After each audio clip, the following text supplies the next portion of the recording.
moment is really changing the supply-demand balance for oil. First up is about 19,800. Straight off the bat, the resistance comes in. To be precise, the number is 19,778. MCX has announced October 16 is go-live date of the new platform. Double upgraded India to 20% overweight versus 40% underweight earlier. First tick is pretty strong, so 70 points higher on Nifty. 3 or 4 months, every month we have seen some amount of volatility intra-month. Mumbai market continues to grow because of the requirement of the demand for the upper end of the segment. We have acquired 250 beds in Guwahati. It's a good-looking screen, right? Yeah. We are adding on to that 170-point rally that we had yesterday. There is a bit of an outflow that we're seeing in the large cap scheme. So around 110 crores has moved out of the large cap space. More than 1,200 dead reported on the Israeli side now, more than 900 in Gaza. Second consecutive day of gains is what we are seeing today. 120 points higher on the Nifty.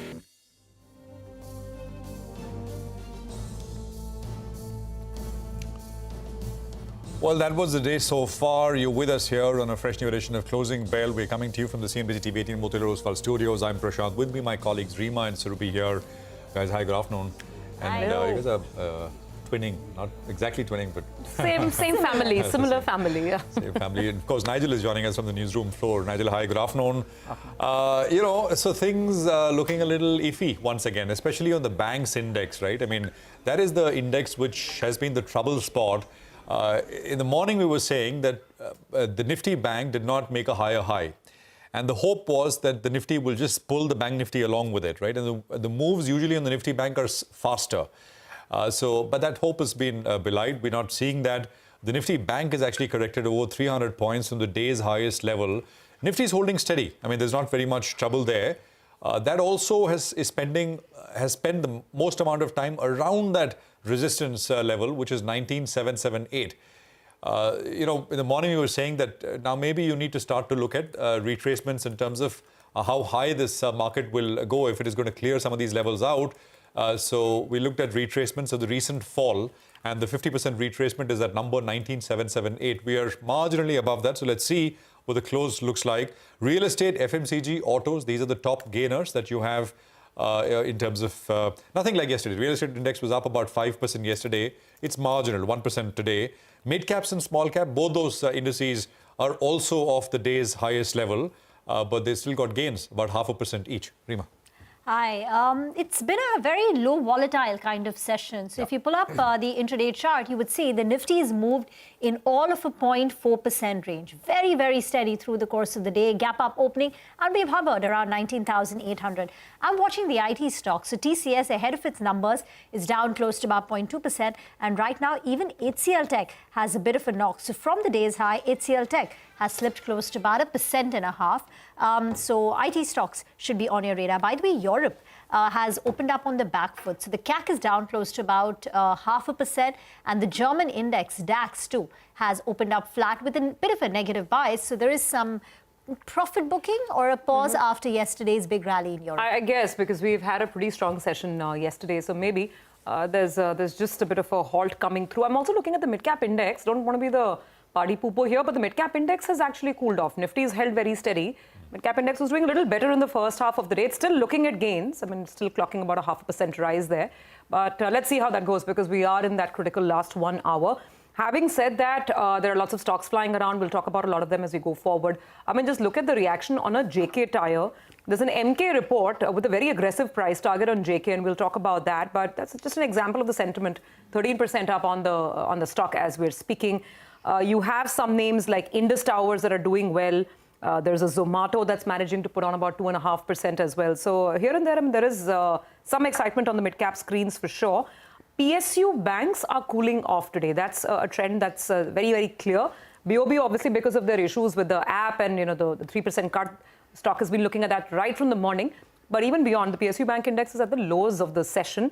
And your UCO, IOB, a lot of these names moving down. Even non-PSU Tier 2 banks, look at RBL, look at Bandhan.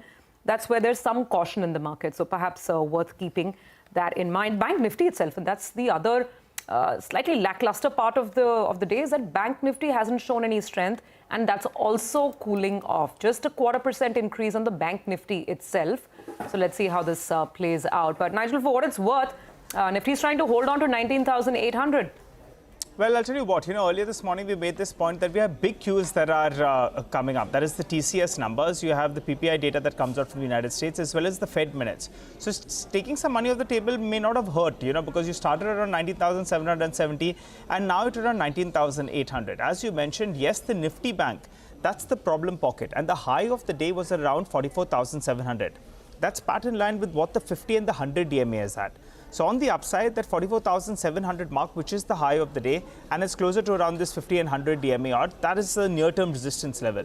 Now you'll have expiry that will play out as well, the weekly expiry. So we could expect some kind of a move on the Nifty bank even from these levels. So we're holding around that 44,470 odd.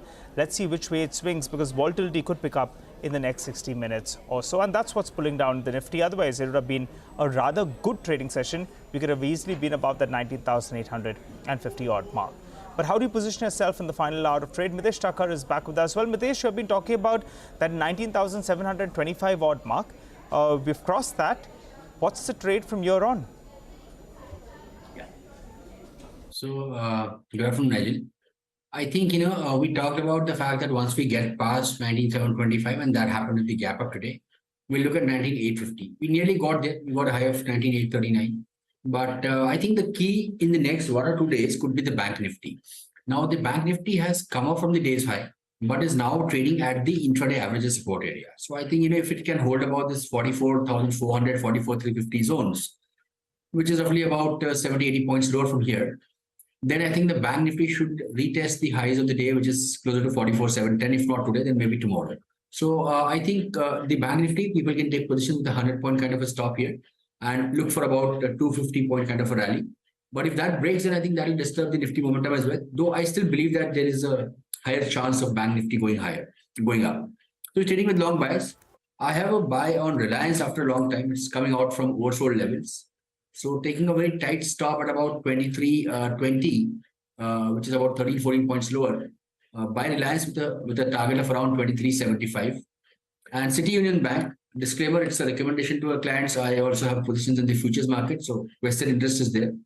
CUB is a buy with a stop at 135 for targets of 142. Mitesh, thank you very much for that. Let's turn our attention to Hero MotoCorp. Now, that's the top Nifty gainer today, up 4%. Sonia is here to tell us more. Sonia? Well, thanks a lot for that. So, today Hero MotoCorp has seen a big move. Just to take you through what CLSA has put out in terms of a note, they've upgraded Hero MotoCorp to a buy, and they have raised their target price to 3,700, which is well above the current market price. Their earlier target price was 3,142. They've also raised their earnings estimate on the stock by about 7 to 10% in FY24 and FY25. They say that the average realizations of the company will go up now because the share in the premium segment is rising, and hence their margins will also improve going forward. And even on a valuation parameter compared to the rest of the two-wheeler basket, the stock is quite attractive. Stock is trading at just 14 times PE on an FY25 basis, while its peers like TVS Motor are trading at 20 times plus. So both on valuation as well as on growth, it's looking good, and hence CLSA has upgraded the stock. Okay, that's a big move on Hero Motor, 4%, and an interesting price target as well. They see another, I think 600 rupees from where we are right now in Hero.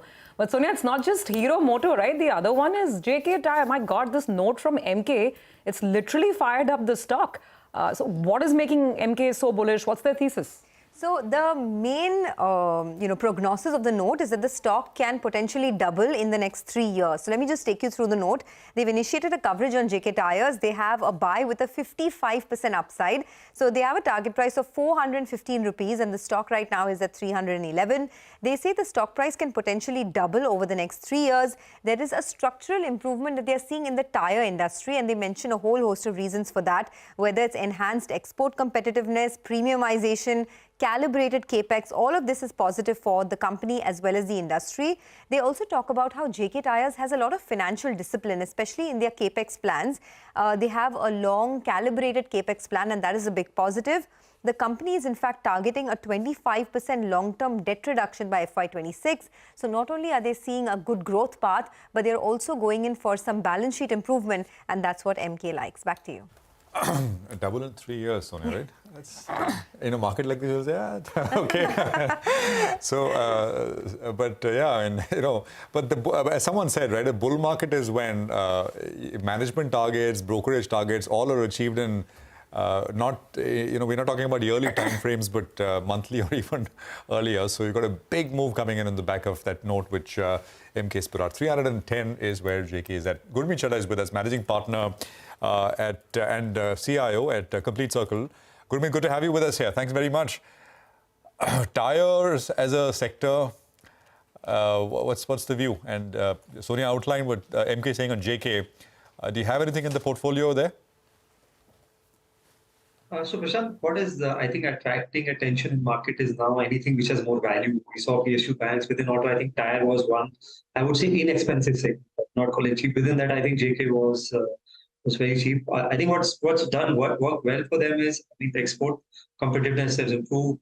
They're working well on even the replacement demand. So that part of the portfolio is also doing well. There is, as the note also says, there is very calibrated capex, which is and I think if you see the margins pre-COVID, I'm not talking about COVID period because that is an aberration, was around 10.5, 10.6%. So now even the margins are around 12, 13%.